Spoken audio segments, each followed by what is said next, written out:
Okay, hello everybody. This is episode 4 of the Detroit Hustle podcast, and today we're going to be talking to a dear friend of mine. We met in high school in Detroit, and he is now give me the position, your title. Director of bands at Morehouse. Yes, director of bands at Morehouse College. For all of you people who are familiar with the whole band culture, that's a really big deal. We were both in marching band at our high school, Cass Tech, so that's like a really big thing, and I'm really proud of him. He's made many strides in his career, and I've been following him along the way, and so I want to give him a chance to share his journey with us. So welcome, Chad Hughes. Hi, Chad. How are you? Doing fine. Awesome. So we're going to get down to the nitty gritty. We're just going to get right into it. Don't need to waste any time with the pleasantries. So just introduce yourself to the audience. Just give us a little intro about where you're from. You can talk about your neighborhood, just how you came up, who you are, and where you come from. Where I come from? Well, technically I was born in Lincoln Park, Michigan, at Outer Drive Hospital, which is no longer here. There's a church there now. It actually sits right on the border of Detroit and Lincoln Park, right at Detroit Outer Drive, 4th Street, 75.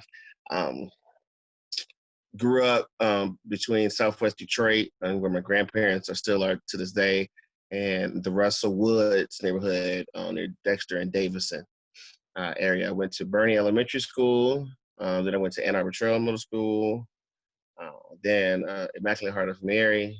Then Cass Tech. Woo! CT. Greatest high class school. Of 95, correct? Class of 95 and vocational music. Vocational music.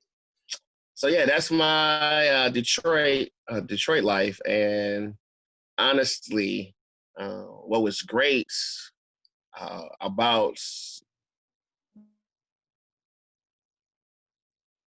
I think we got some technical difficulties.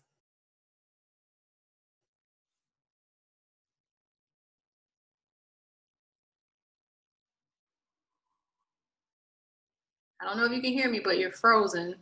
Your video's frozen. Oh, okay. I can hear you. Okay. Yeah, you froze for a second there. You were getting ready to say something, and I don't know how far you got.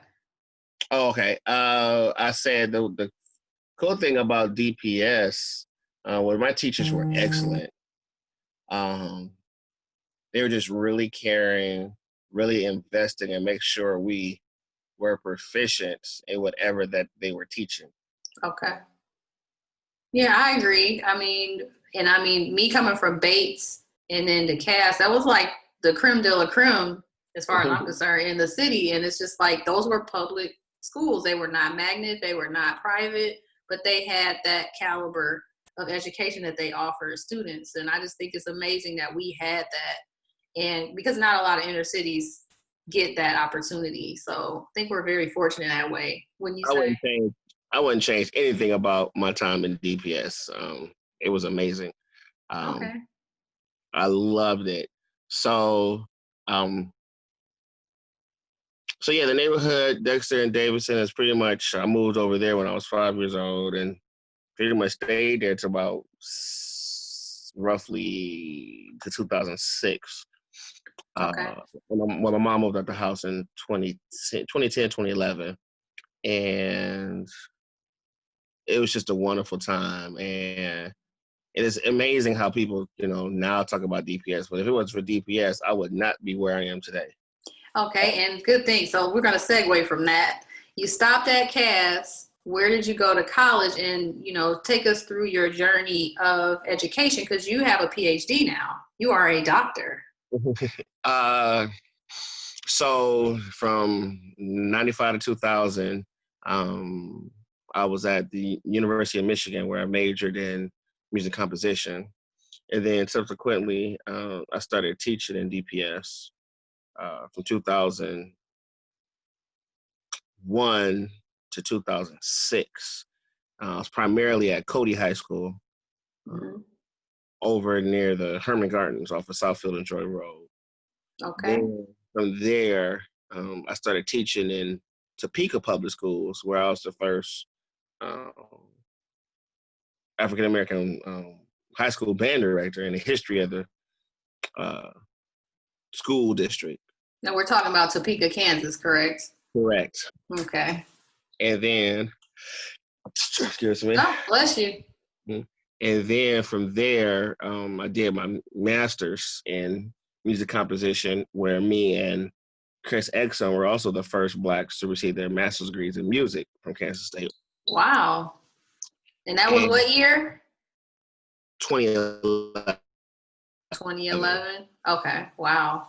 Okay, keep going. And then there, I got my PhD in music composition and orchestral conducting from Louisiana State University. Then taught a year at Lane College, and then came to Atlanta, Georgia, to where I am currently, to Morehouse College. Okay, so did you always want to teach at an HBCU? Was that the goal, or is that just where you ended up landing? When I was in high school, I used to have dreams of teaching at HBCU. But I always knew I wanted to write music. I didn't really know how to marry the two at all. Because one, there was a strong part of me that wanted to go to New York. There was a strong part of me that wanted to go to LA. In particular, to go to New York to pursue a career in jazz. Of course. And then the LA was to do film music. But what kept me from going to New York was I had some friends that were a year ahead of me, and they were telling me how they were staying in apartments in New York, and how expensive it was with just 7 people in a apartment. And I said, oh, I don't think I want to live like that. And that's funny because our guest before the last was Angela Lewis, and she told her story of how her and Dominique Maruso moved to New York together. So they took on the challenge, and you were like, no, thank you. The New York life was not for you. No, it wasn't. Only because, well, for theater it's a little different because that's pretty much the place you can do it at. Right. Whereas with jazz, there were plenty of opportunities for me in Detroit. Okay. And the salaries that you were to get in New York were not livable wages, basically. Gotcha. Yeah, that's important. So it was easier for me to come back and teach in Detroit and play. I played with my band director's big band, Benjamin Pruitt. Yes. Arguably the most influential person in my life. And I started playing with his big band, and I realized I was happy doing that. Okay. Plus the wage I was making for DPS was a pretty decent wage. And I realized how much performance opportunities I had in Detroit. So that's what also kept me from going to New York, because the goal is to be able to play. Right. And I found myself playing and writing. I was writing for musicals here. I was an MD in several shows here. Which is musical director, for those that don't know. Musical, yeah. And so I was like, wow. And so I made the decision not to go to New York, mainly because of that. But I think the other difference is, I think had I not started teaching, I probably would have still gone to New York. Okay. Now, was teaching what you always wanted to do, or did that just kind of come along with the path you were on? Public school teaching was not necessarily what I wanted to do. Okay. But I did it, and then fell in love with it. Awesome. And it kind of stayed the course. But in the back of my mind, I knew I really wanted to go there, because that's where even though I knew about the living conditions there, yeah, I knew it was like, oh, there was still this edge, like I gotta make it in New York, gotta make it in New York, or I gotta make it in LA. Right. Then I found out LA was more expensive than New York. You know, I was like, yeah, they're pretty bad equally. so it was interesting that you bring it up because those people, the people that Angela and Dominique, that were contemporaries of them from Cass, you know, they all have great acting careers. You know, Dominique is get her shows Playwright, yes, all over the place. You know, Angela is on TV. Her husband is on TV. You know, Nico and Joel, they're all doing great things. Cornelius, who was younger, I think he was in class of 2000, I think. So all of them are doing very, very well. And so what I found that I love playing, but I probably love writing more than I love playing. Okay, so I mean, I'm assuming that the movie music writing is not out of the picture. It's just you're not going to do it in LA. No, it's not out the picture. It's really hard to get, you know, really, you know, with the A-list movies, really, unless you're with a A-list producer. Okay. Or writer. So what you have to do is you have to find someone that believes in you, and they stick with you. So whenever they make it, you know, you're right along with them, which is usually how it works. Okay.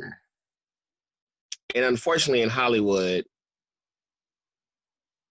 a lot of times African American authors aren't always getting those abundance of opportunities to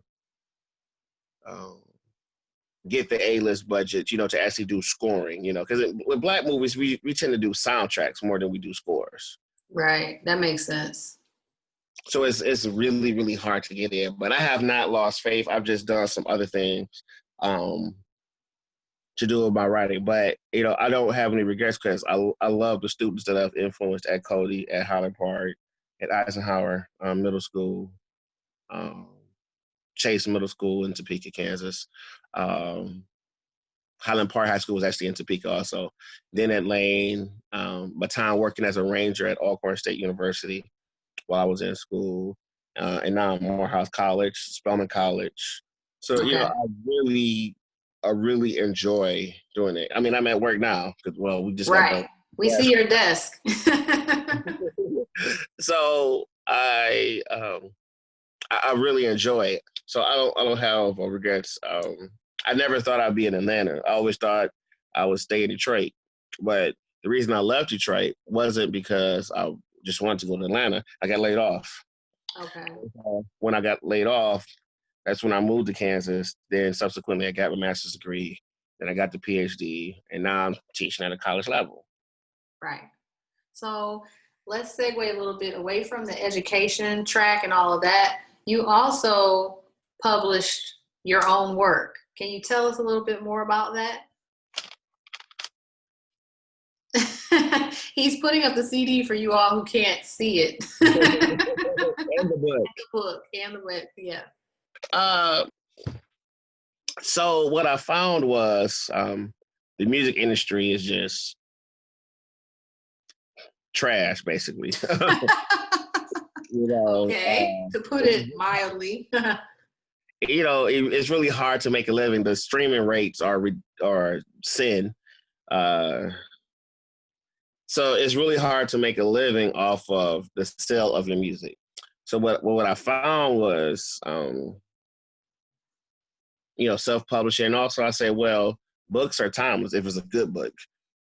People still reading Great Gatsby. People are still reading Invisible Man. People are still reading Charlotte's Web.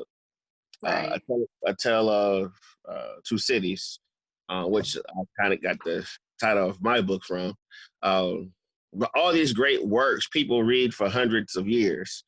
So that kind of gave me the concept of the concept album, which was really in R&B music, was really made popular by Marvin Gaye and Stevie Wonder. Marvin Gaye was his What's Going On album. Stevie Wonder, his collection of albums basically from 1970 to 1976 were all concept albums. And that's basically where all the songs kind of go with a particular theme or subject matter. And so what I said was, well, you have that concept album, you have the soundtrack to movies, you have the soundtrack to TV shows, you even have the operas, you have musicals. So I said, well, what happens if you have a soundtrack to a book? And that's how I came up with the idea of a novel, which is basically an amalgamation of novel and musical. Okay.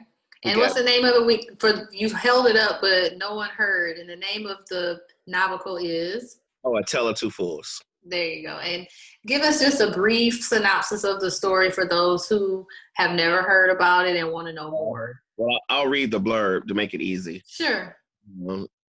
Eleazar Eli Brooks is a music major whose main objective is perfection.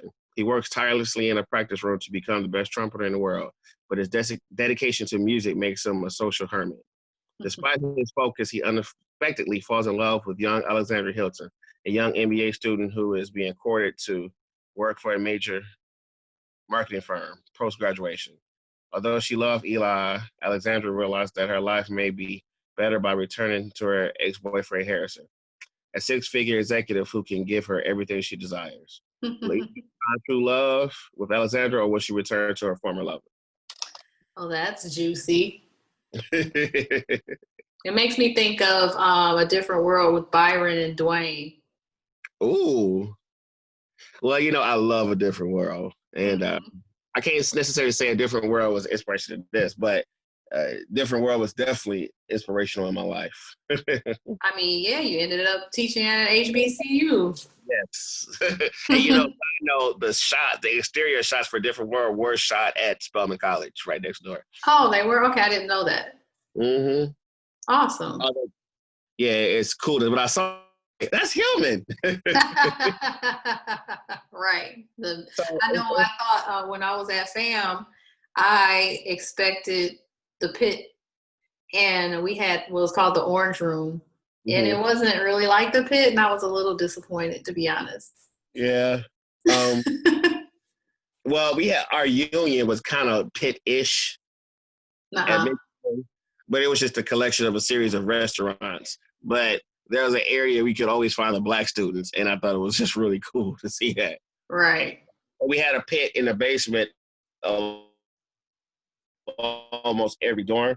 So, late night food meals, so that was kind of like our pit. We would play cards there, study there, Bible studies. Everything was done in the basement of Berkeley. So many great times. Okay, sounds fun. So let's transition a little bit more. So where are you headed next? Is there another novel in the works? Are you composing some exciting things that maybe aren't quite done yet? Or are there some projects that you completed previously that you're kind of cooking up to release at a later time? Yeah, I'm working on a sequel. It's called Hindsight is 2020. Okay.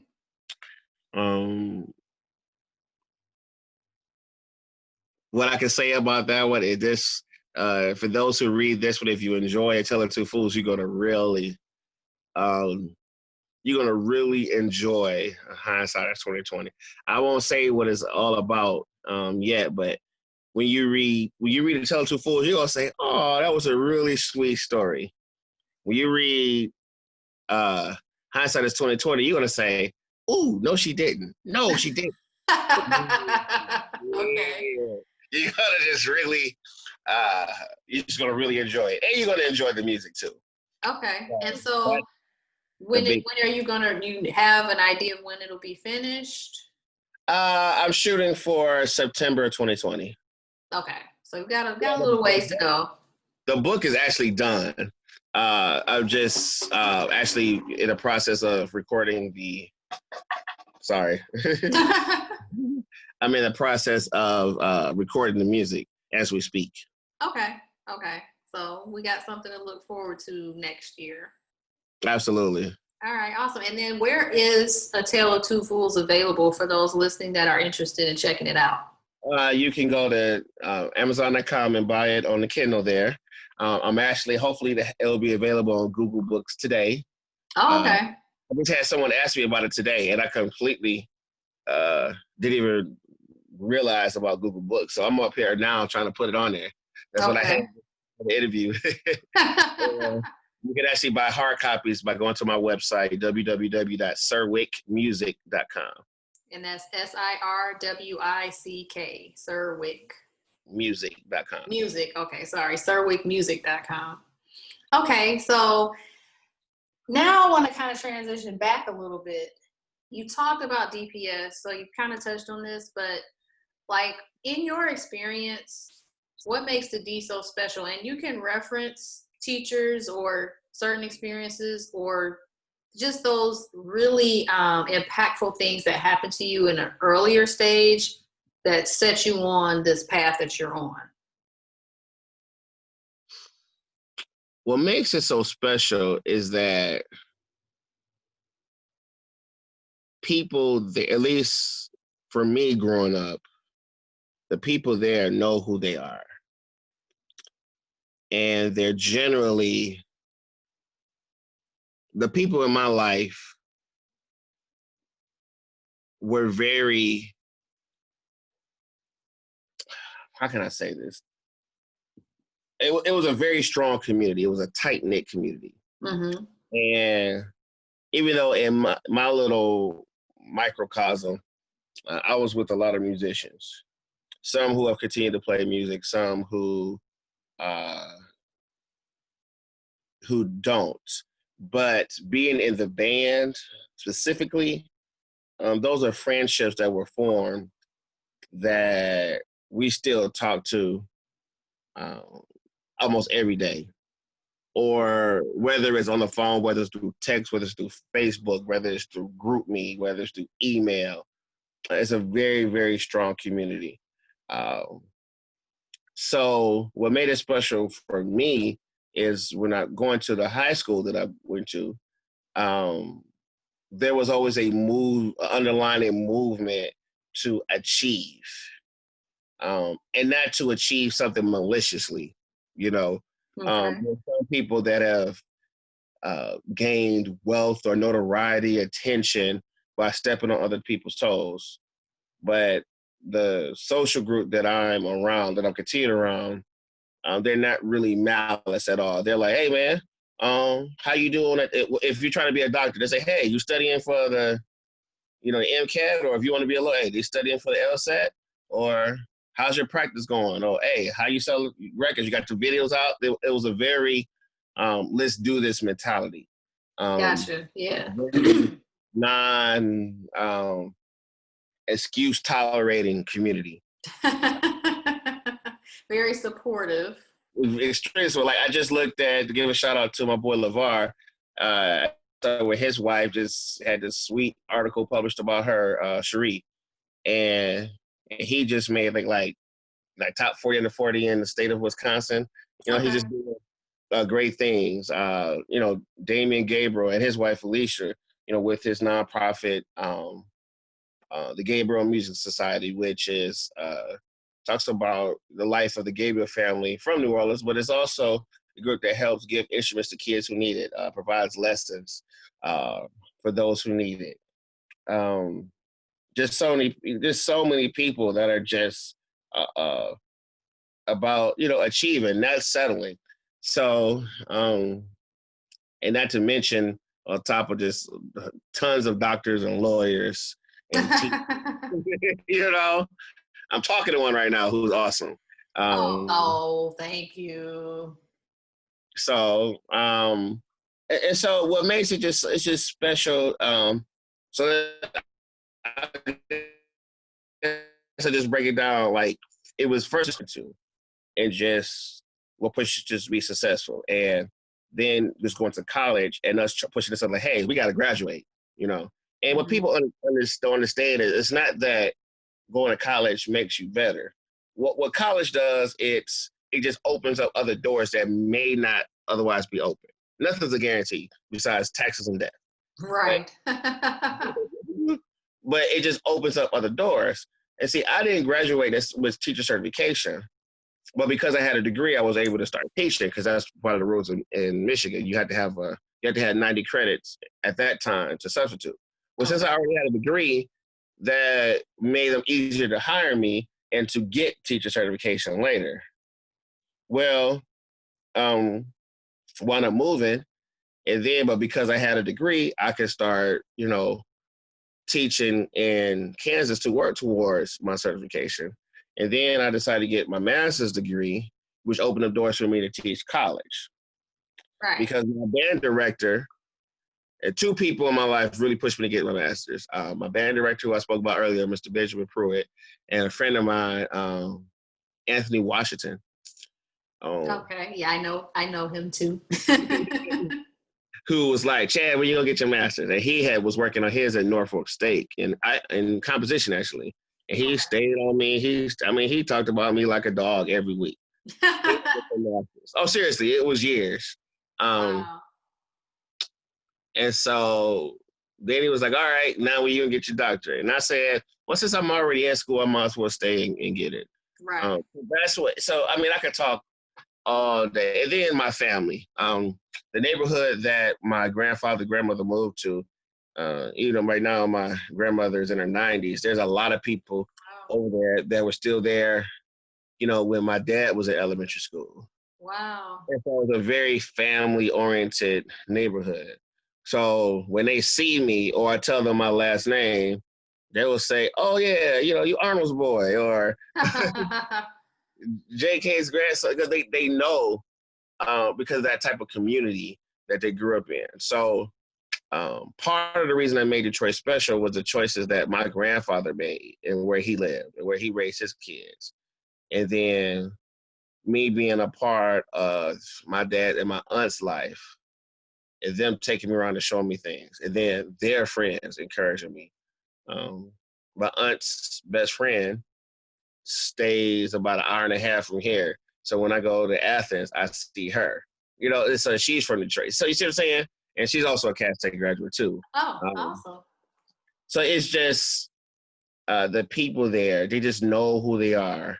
And they just want to be successful, in non-malicious mannerisms. So I just love it. Awesome. So, and that also speaks, I'm sorry? So yeah, go Pistons. Let's make this playoff run.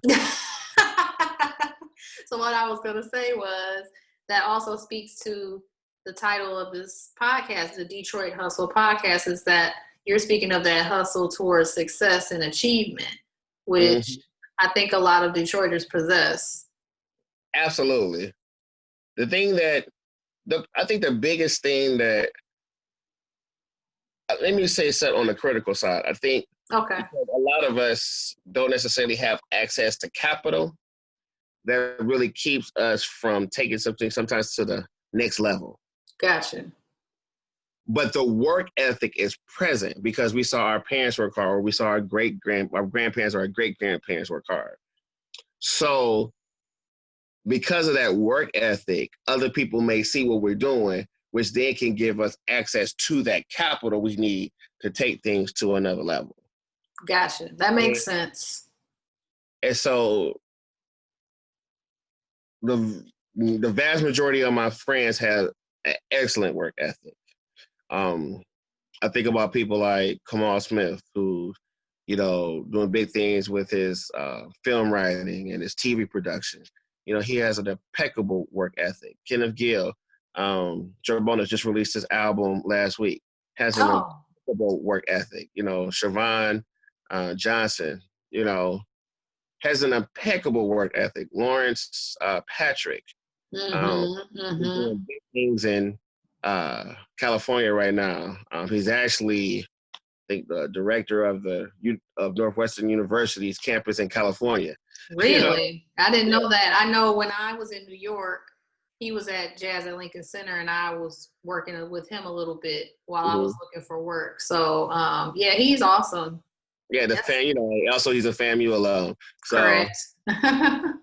And so, he just has an impeccable work ethic. One of my close friends, Marcus, who's a vice president of social media at Donor, and also teaches adjunct at University of Michigan. impeccable work ethic. So when you get that, so when someone likes that gets access to the capital, then they're going to take off. And I think what's really going to happen, like our generations, especially those who have kids, they're going to have even more access to the capital, and they're going to be even bigger than us because they see the work ethic that we've done, and they will more than likely have that same work ethic. And Right. because of that access with the work ethic, that's going to take this next generation even to higher levels. And what you're really speaking about in more, verbose terms is legacy. This is all about legacy. Oh, absolutely. I mean, because I saw my band director work ethic, and I wanted to be like him. Mm-hmm. And then when I got to college, probably the next influential person in my life was James Aikman, and I saw how hard he worked.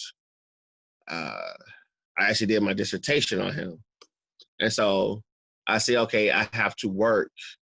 Not just to be successful, but just to make sure I have a thorough understanding of the subject that I'm in. So I thoroughly understand what I'm trying to do, and I understand what it takes to get to that point. Right. So like Um, mastery. yeah. So exactly what it is. And the thing is, when you have a dream is the end of the road, but the journey is the pathway to get there.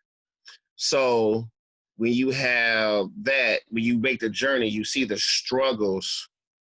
And it's not all struggle, but you see the pathway that you have to take in order to get there. And I think a lot of people from Detroit, we understand the journey that we need to get to a place. And we don't mind taking that journey. Gotcha. Yeah, I would agree with that, and I think that's a really good way to summarize it. So thank you for that. I like how in depth you went. You're the only person that really went super deep on that particular question. So I'm Oh, you're glad that you welcome. had that to offer us because that was a different type of answer from a different perspective. So thank you so much. You've enriched the program. But now's the fun part. So we're gonna do what I call the Fab Five. And this is a throwback reference to U of M's basketball team of old. And it's going to be 5 different questions about your favorite Detroit things. Okay. So are you ready? I'm ready. Okay. So number 1, your favorite Detroit place or landmark? Favorite place? Well, besides my grandmother's house, because there's like. Okay. I mean, if that's your answer, but I was thinking of something a little more popular. You know what's interesting? Believe it or not, this is kind of going to be a weird answer. My favorite place is going back pretty much to my high school. Pretty much. Even though they have a new building, so it's not quite the same. I don't have that emotional attachment there, but I love going back and seeing the newer generations of cast technicians there and just offering something to help them out, whether it's giving lessons, whether it's giving musical supplies or writing music. I really love going back to my alma mater. Lewis Cass Technical High School. Yes. Yes. Okay. So that was good. That was a different week. We hadn't gotten that one before. Number 2, your favorite Detroit restaurant or dish, past or current. So it can be something that doesn't exist anymore that you loved in the past. It could be something new. It could be an old staple that's just always been there. And it can be the restaurant itself or just a particular dish. Well, currently, I love getting me a shawarma from Bucharest. Okay. That is go-to number 1 right now. Mm-hmm. Historically, there were so many good soul food places that aren't there anymore. Used to be the Blue Fox on Warren. I used to love going there. Maddie Soul Food on Dexter, which is no longer there.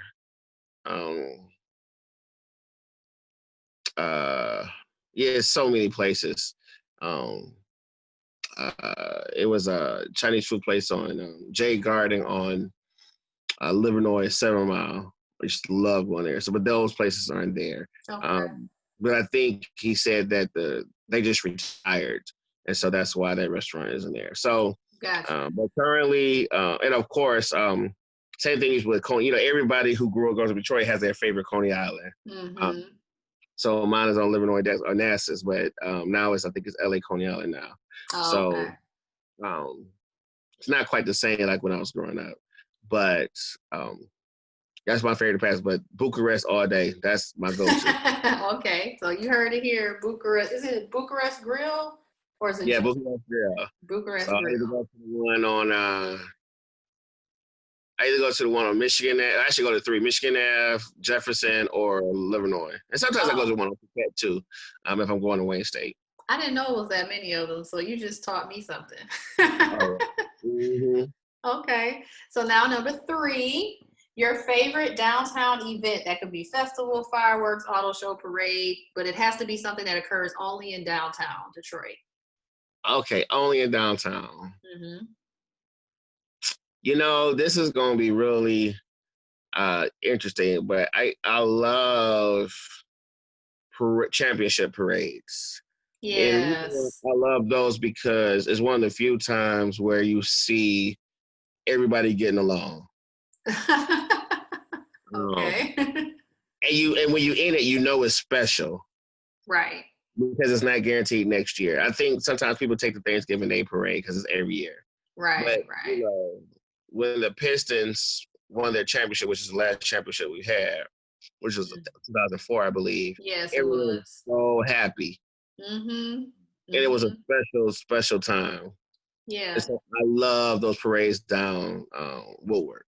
Yeah. Actually, when they won that championship, I was living at Lafayette Towers when I was in law school. You So, were. yes, it was so crazy when they won. The night that they won the last game, I was at my parents' house on the east side, deep east, and I'm Mm-hmm. going home and I get totally just standstill traffic, like right before I'm trying to get. Crazy.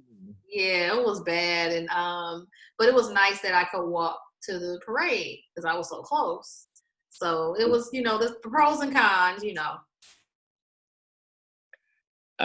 Side note, speaking of the East Side, I used to love that it's not there no more. So mad about it. But another favorite restaurant was the Big Boy on Jefferson. Gotta give it. Oh, well, yeah, that's historical too, right? Yeah, and they just recently closed that one too. Like that was my other staple. I would go to Bucharest for lunch, go to Big Boy on Saturday and Sunday. Oh, okay, okay. Yeah, I haven't been. Wait, no, I'm lying. When I was home for my class reunion this past summer, I actually did end up meeting a friend at Big Boy, and I had a slice of pie. So Okay. I hadn't eaten Big Boy in years. So yeah, I did get a little taste of that back in August. All right, so we're getting down to the end. I think you've answered this already, but I'm going to ask you anyway. Mm-hmm. Your favorite Detroit sports team? This is tough. I think that's what made Detroit people so special because we're the most loyalist, but nothing in return. It's hard because I think everybody has a equal love for all of them. Um, because I love my Lions, but don't even get me started on them. You know, I love my Red Wings, but they can't seem to get a winning record. Oh my. And they used to be just unbeatable. Yeah, I don't know. It was like 26 years in a row, but they let Scotty Barman go to Chicago, and then they started winning. So, I mean, I love them all. I can't just pick one. I love them all. Okay. I love the Lions. I love the Pistons. I love my Tigers. They can't get to the playoffs either. Yeah, so I love them all 4 of them. But Okay. That's one, one fair. one day we can get a championship out of them. Right, right. And I don't tell mine, but I think I do have one. but for the show, I love them all too. So we'll be on the same page today. Mm-hmm. All right. And then at number 5, your favorite Detroit memory. And what I mean by that is a memory you had that is so Detroit, you could never forget it. Oh, that's so many of those.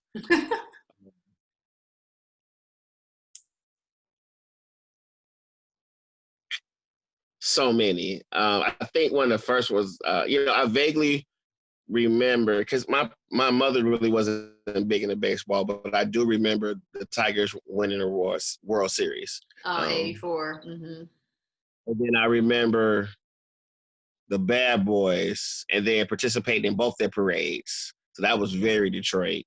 Mm-hmm. But that's a little more national.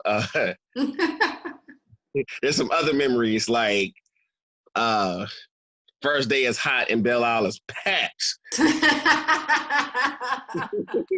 That was the other bad thing about living downtown is I remember I was trying to go to CVS to get deodorant on like a Saturday night in the summer, and I could not get down the street. Yeah, to Dickerson and Jefferson? No, I'm talking about downtown, like trying to get on with the, I think it's a CVS right there, like near Shane.